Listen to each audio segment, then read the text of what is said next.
एक तो नरेंद्र मोदी जी का सबका साथ सबका विकास, सामाजिक समरसता का जो उनका सिद्धांत है और उन्होंने जमीन पर उतारने का काम किया।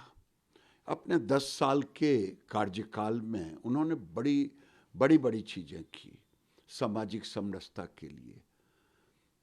ये कांग्रेस पार्टी के पाप को भी धोने का काम किया है। नेहरू से लेकर के मनमोहन सिंह तक ये जो कांग्रेस का कार्यकाल रहा, उन्होंने जो गरीबों के प्रति, सामाजिक समरसता के प्रति जो पाप किया था, नरेंद्र मोदी ने जातीय जनगणना की स्वीकृति दे करके उस पाप को धोया है। कहेंगे पाप कैसा? 1952 में नेहरू जी ने काका कालेलकर आयोग को ठुकराया, इंदिरा जी ने ठुकराया मंडल आयोग को, राजीव गांधी ने ठुकराया। ये जो अभी उछल के वो बचवा बोल रहा है, हमारे पुरखों का है। इनके बाप भी थे मनमोहन सिंह के सरकार में, राजीव गांधी के सरकार में। ये सब सहयोगी थे, हालांकि जरूरत नहीं थी उस समय राजीव गांधी को किसी चीज की।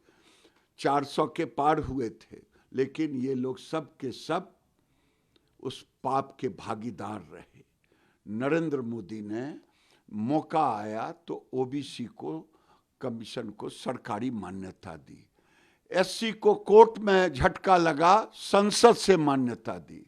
जो लोग आज चिल्लाते हैं भीम मीम, आज नरेंद्र मोदी ने ही वो काम किया। नरेंद्र मोदी पहले व्यक्ति हैं सामाजिक समरसता में गरीबों को भी आरक्षण दिया 10%, चाहे उसमें सवर्ण हो चाहे जो हो। नरेंद्र मोदी ने आज कल जो निर्णय लिए वो एक ऐतिहासिक निर्णय है।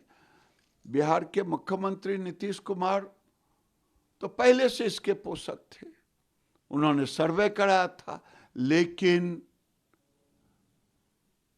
इसका सेंसस कराने का, जनगणना कराने का अधिकार केवल केंद्र को था। इसीलिए नरेंद्र मोदी ने जब निर्णय लेकर के नीतीश कुमार के निर्णय को भी सही किया। आरजेडी कांग्रेस क्रेडिट ले रही है, हम लोग का जो मुहिम था वही रंग लाया। कौन सा मुहिम था? मान न मान मैं पीएम के हम ही लगे, मान न मान मैं तेरा मेहमान। ये लोग तो, मैं तो कह दिया कि बहस करके देख ले, गांधी मैदान में बहस करे, चौक चौराहे पर बहस करे, दिल्ली के किसी सड़क पर बहस करे। ये लोग थेथोलॉजी के सिवा निर्लज्जता की सीमा पार कर दिया है। चाहे राहुल गांधी हो, राहुल गांधी पूछते हैं कोई सेक्रेटरी नहीं है ओबीसी, इनके बाबूजी अगर लागू कर दिए हो, इनकी माताजी दादी जी लागू कर दिए होते तो आज दिल्ली में सेक्रेटरी भी होता। 92 में किसकी सरकार थी? इन्हीं की तो सरकार थी। ये पाप के भागीदार हैं। ये थेथोलॉजी ना करें, नरेंद्र मोदी का माला जपें कि नरेंद्र मोदी ही बिना भेदभाव का सामाजिक समरसता का काम करता। पानी रुक गया कि पानी रोकने का निर्णय हो गया और धीरे धीरे व्यवहार में भी आ गया है। गिदर भभकी किसको दे रहा है? गिदर भभकी देना हो तो राहुल गांधी उस गिदर भभकी के साथ रहें, क्योंकि मुझे तो दुख तब होता है जब कांग्रेस की भाषा, अखिलेश जी की भाषा, लालू जी और उनके बचवा की भाषा, ममता बनर्जी की भाषा, चाहे चले जाएं मुंबई जो कभी हिंदू सम्राट के बेटा कहलाते थे, उनकी भाषा, ये सबों की भाषा पहलगांव पर दुख जताने के बाद पाकिस्तान भी इनके सामने शर्मसार हो जाता है। ऐसी भाषा का प्रयोग ये लोग पाकिस्तान की भाषा से और भी खतरनाक भाषा का प्रयोग करते, गिरे हुए भाषा का प्रयोग करते हैं।